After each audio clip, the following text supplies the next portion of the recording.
Voici à quoi ressemble l'école publique de Kana, dans l'arrondissement de Kété. Une image qui vaut 1000 mots, impossible de trouver des mots justes pour qualifier cette vieille bâtisse qui a subi les affres des intempéries. Les élèves ont pourtant commencé l'école ici en début d'année scolaire. Le bâtiment tout à côté qui a été construit pour abriter ces élèves. Les travaux sont en arrêt sans que l'on ne sache exactement ce qui s'est passé.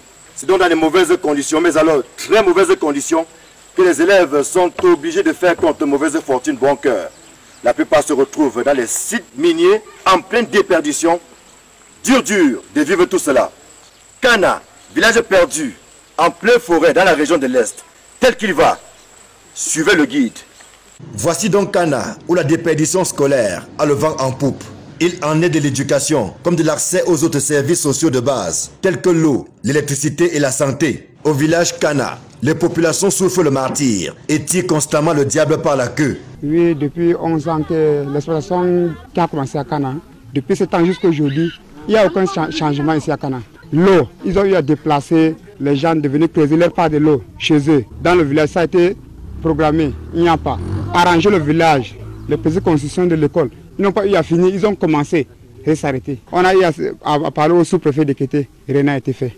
Nous, on n'a pas l'hôpital, on demande ça à zéro. Bon, maintenant, l'eau qu'on boit dans les puits là, ce n'est même pas bon. Vous avez vu comment on boit ici au village. Il n'y a pas l'eau. Moi, actuellement, là où je suis malade. Kana et ses environs sont pourtant riches en ressources minières, mais leur exploitation n'a rien apporté de concret et de palpable au profit des populations.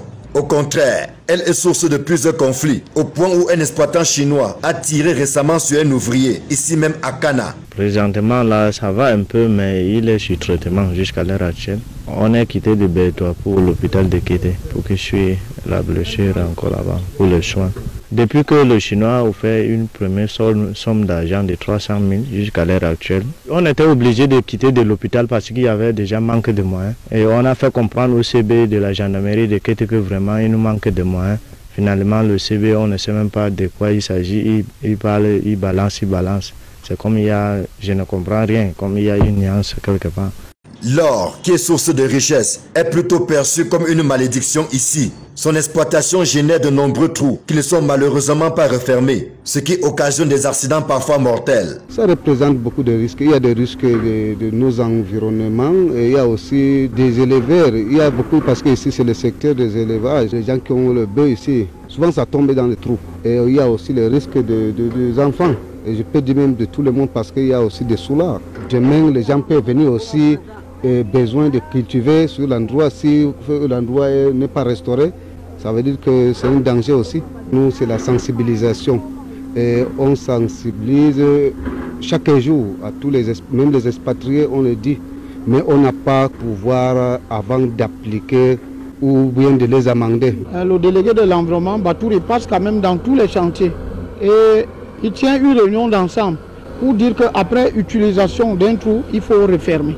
Bon, vous savez, l'homme camerounais est têtu. Il y a ceux qui acceptent, il y a ceux qui ne le font pas. Mais comme chez moi, c'est un exemple là. Après cette exploitation, je dois demander à la machine de refermer. La pollution des eaux est un autre phénomène qui prend de l'ampleur à Kana et ses environs. Ce cours d'eau, par exemple, est devenu le dépotoir des déchets issus de l'exploitation minière, laissant sans voix les populations riveraines qui ne savent à quel sein se vouer. Avant, il y avait des femmes qui pêchaient. Bon, finalement, ils n'arrivent pas à pêcher. Maintenant, pour laver les habits même, c'est pas facile. Et l'eau, si là, ça coule, ça sort à la KDI. Maintenant, si peut-être on a envie de se laver, on va donc se laver. Vous voyez même, regardez d'abord l'état de l'eau. Il y a la boue partout. Bon, maintenant, nous sommes bloqués pour l'eau. La pauvreté et la précarité ambiante exposent les mineurs et les femmes qui sont obligés de se déverser dans les trous miniers à la quête de la pitance quotidienne, à côté de gros exploitants et notamment des expatriés qui n'en font qu'à leur tête, ne respectant pas un seul engagement du cahier de charge. Tu as 13 ans, oui. Qu'est-ce que tu fais ici? Je suis en train de travailler depuis 2019. On met seulement les terres dans le bateau, on rince seulement, on voit l'or. Et tu le revends à combien? On achète ça à combien? 0,1 ça coûte 2000, 1 gramme ça coûte 20 000. Parfois 1 gramme, parfois 2 grammes je trouve. Et tu fais quoi avec l'argent? Même les cahiers j'achète, même les bics, j'achète avec. Toi, on part à l'école. Toi tu vas à l'école? Oui. Tu fais quelle classe?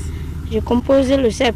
Ici, 1 gramme d'or coûte entre 19 et 23 000 francs CFA. C'est assez excitant pour amener toute la population à se lancer dans l'exploitation artisanale. Nous, on a des prix qui sont stables. Il y a un arrêté qui vient chaque fois, on essaie d'afficher partout.